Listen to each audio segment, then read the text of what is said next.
நான் பொறுப்பு கொடுத்த பிள்ளைகள் தான் என்னை இப்பொழுது தூற்றுகிறார்கள். அதுவும் மிக கேவலமாக என்னையும் நம்ம கௌரவ தலைவரையும் அவ்வளவு மோசமாக தூற்றுகிறார்கள்.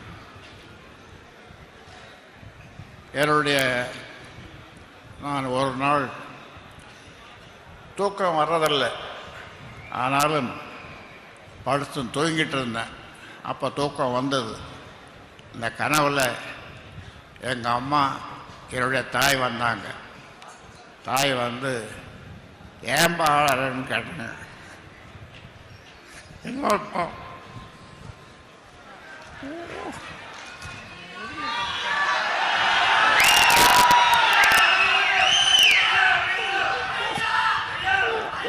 பேரம் உன் பேரன்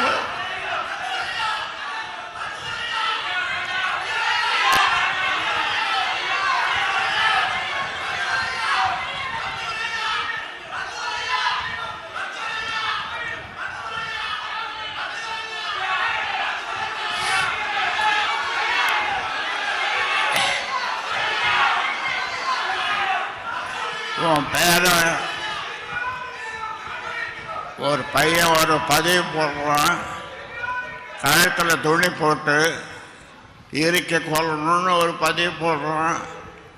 அந்த பதிவு போட்டவனை கூப்பிட்டு அவனுக்கு பொறுப்பு கொடுக்குறாரு. அப்போ என் தாய் சொல்லிச்சு, அதுக்கு நான் என்னப்பா பண்ண முடியும், நீ அப்படி வளர்த்துருக்கிற அந்த பிள்ளைய அப்படின்னு. ஆமாம்மா, நான் சரியாக தான் வளர்க்கல, வளர்த்துருந்தா என்ன மார்லேயும் பின்னாலேயும் முதுகுலேயும் கண்ட இடத்துல ஈட்டியால் குத்துற மாதிரி குத்துறான். நான் என்ன செய்யறது?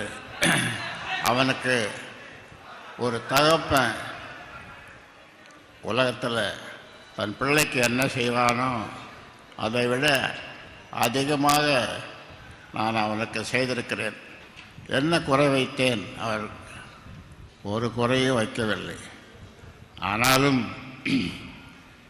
அவன் நான் எப்பொழுது எப்பொழுது எப்பொழுது